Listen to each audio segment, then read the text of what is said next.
வாங்க, கோயிலா போயிட்டு வாங்க, இந்த மாதிரி ஆசிரமமா சரி போயிட்டு வாங்கன்னு உங்கள் வீட்டில் அனுப்புகிறாங்களே, இது எவ்வளோ பெரிய விஷயம். இதை பற்றி நீங்கள் ஒரு 4 கேள்வி கேட்கலாமே. எங்கள் வீட்டுக்காரர் எப்படி மனசு வந்து என்னை அனுப்புகிறாரு வெளியில், என் மேலே எங்கள் வீட்டுக்காருக்கு உயிர், அப்படிப்பட்ட என் மேலே உயிரியே வச்சிருக்கிறவர், நான் வந்து இது மாதிரி ஆசிரமத்துக்கு போகிறேன், நான் போயிட்டு வாமா நல்லபடியாக, கையில் ஒரு 500 1000 கொடுத்து அனுப்புகிறாரு, எப்படி இதெல்லாம் என்ன எது கேட்க மாட்டீங்களா?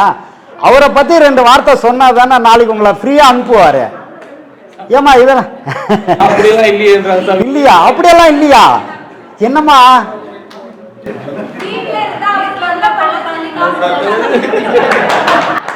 ஆடாடாடா, அப்படியாம்மா நடந்தது? உண்மையாமா?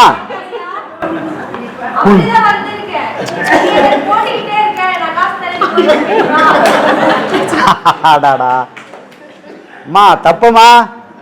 வாழ்க்கை முறையில் இது மிகப்பெரிய தவறு. அப்படி இருக்கக்கூடாது. நீங்கள் என்ன பண்ணணும், அதுதாங்க நீங்கள் சரியில்லைன்னு அர்த்தம். என்னன்னா, பெண்கள்லாம் எதுக்கு வந்து இல்லத்தரசின்னு ஏன் சொன்னார்? திருவள்ளுவருக்கு ஒன்றுமே தெரியாதா? அவர் ஏன் இல்லத்தரசன்னு யாரையும் சொல்லவே இல்லை, இல்லத்த அரசின்னு மட்டும் சொல்லிட்டு போனார்? அப்போ நாங்களாம் அவ்வளோ கொடுமை பண்ணுறோமா?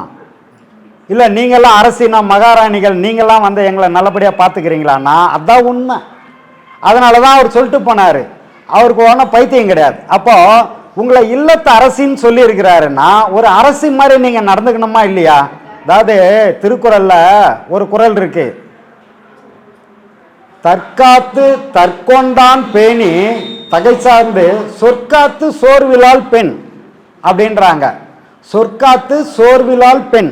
அப்போ என்ன அர்த்தம்னா, தற்காத்துனா உங்களை நீங்கள் காத்துக்கிட்டு உங்களுக்கு தாலி கட்டினார உங்கள் கணவர், அவரையே நீங்கள் பார்த்துக்கணும் பத்திரமா. ஏன்னா அவரையே உங்ககிட்ட தான் ஒப்படைச்சிருக்கிறாங்க, அவரையே நீங்கள் பத்திரமா பார்த்துக்கணும். இந்த குடும்ப மானம் இருக்க, அதையே நீங்கள் தான் காப்பாற்றணும். ஏன்னா நீங்கள் செய்கிற சின்ன தவறு குடும்ப மானத்தை மானம் போயிடும். அதனால குடும்பத்தையும் நீங்கள் தான் பார்த்துக்கணும். உங்கள் வீட்டுக்காரர் உங்களுக்கு தாலி கட்டினாலும் அவரை நீங்கள் தான் பார்த்துக்கணும். உங்களையும் நீங்கள் தான் பார்த்து. ஏன்னா அவரால் உங்களை பார்த்துக்க முடியாது, அது அவர் வேலை கிடையாது. உங்களை பார்த்துக்கிறது உங்கள் வேலை, அது உங்களால் தான் முடியும். ஆனால் அவரை பார்த்துக்கிறதும் உங்கள் வேலை, அதுவும் உங்களால் தான் முடியும். அப்போ இவ்வளோ விஷயங்களை உங்கள்கிட்ட இருக்கிறதால தான் இல்லத்த அரசின்னு உங்களை சொன்னாங்க. ஒரு சின்ன விஷயம் உங்களுக்கு நான் சொல்லிக் கொடுக்குறேன் பாருங்க. உங்கள் வீட்டுக்காரர் உங்களை அப்படி அமிச்சார்ல, நாளைக்கு பாருங்க அவர் என்ன பண்ண போறாருன்னு. அவர் வரும்போது வேலைக்கு போயிட்டு வராரா, வரும்போது என்னப்பா ரொம்ப டயர்டாக இருக்கிற, நீ எப்பவும் இப்படி இருக்க மாட்டியே, வா வா உட்காருங்க. சும்மா அவங்க முந்தானையில் அவர் முகத்தை மட்டும் அவர் தொடச்சி விட்டுருங்க, 1 கிளாஸ் தண்ணி கொடுங்க, 1 கிளாஸ் தண்ணி கொடுமா. ஏன் இப்படி டயர்டாக வரீங்க, என்ன பிரச்சனை உங்களுக்கு? முதல்ல என்கிட்ட சொல்லுங்க. இவ்வளோ மனசில் இவ்வளோலாம் போட்டு வச்சுக்கிட்டு இப்படி புழுங்கக்கூடாது, எதுவாக இருந்தாலும் என்கிட்ட சொல்லுங்க அப்படின்னு சொல்லி அவர் நல்லாவே வந்திருப்பார். ஜாலியாக கூட இருக்கட்டும்மா, என்ன கெட்டு போகுது. சும்மா 1 கிளாஸ் தண்ணி கொடுத்து முந்தாளாடு முகத்தை தொடச்சிட்டிங்கன்னா நாயே வேணாம், அவரே நாயா இருப்பார். அதை மாதிரி பார்த்துக்கிறதுக்கு உனக்கு தெரியல, இதை சொல்லி கொடுக்கறதுக்கு நான் வேணும் உங்களுக்கு. ஏமா இப்படி பண்ணுறீங்க, போங்கம்மா. நீ அடுத்த கேள்விக்கு போயிடலாம் சாமி, இவங்களை வேற மாதிரி நம்மளை இழுத்து விட்டுருவாங்க. சொல்லி கொடுத்தாங்களா? நாங்கள் என்ன வரோம், கட்டை எடுத்துன்னு வர போகிறாங்க அப்புறம் உங்கள் வீட்டுக்கார. இது வேற வம்பு எனக்கு. நீ கேள் சாமி.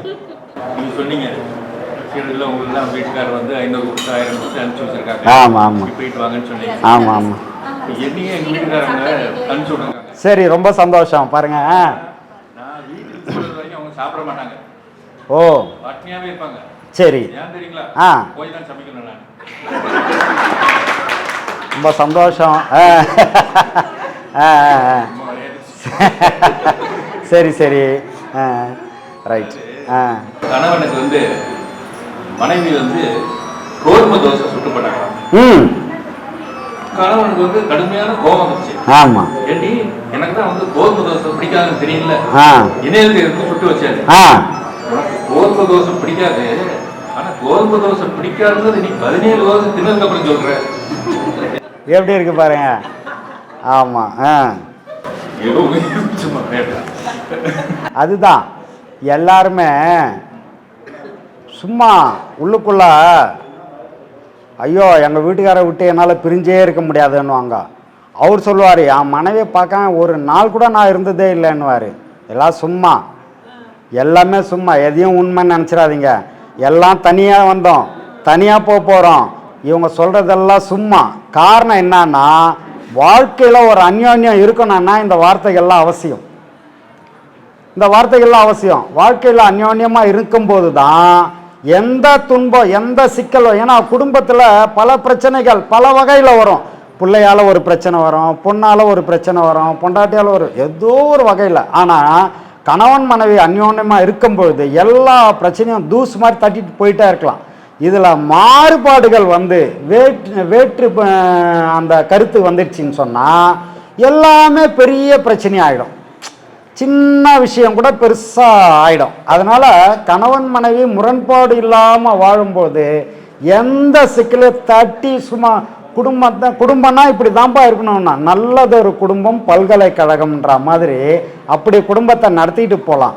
அப்போது என்ன அதுக்கு தேவைன்னா, கணவன் மனைவி அந்த இணக்கம் விட்டு கொடுத்து போகிறது, இது ரொம்ப முக்கியம். அப்படி இருக்கணும் ஒன்று.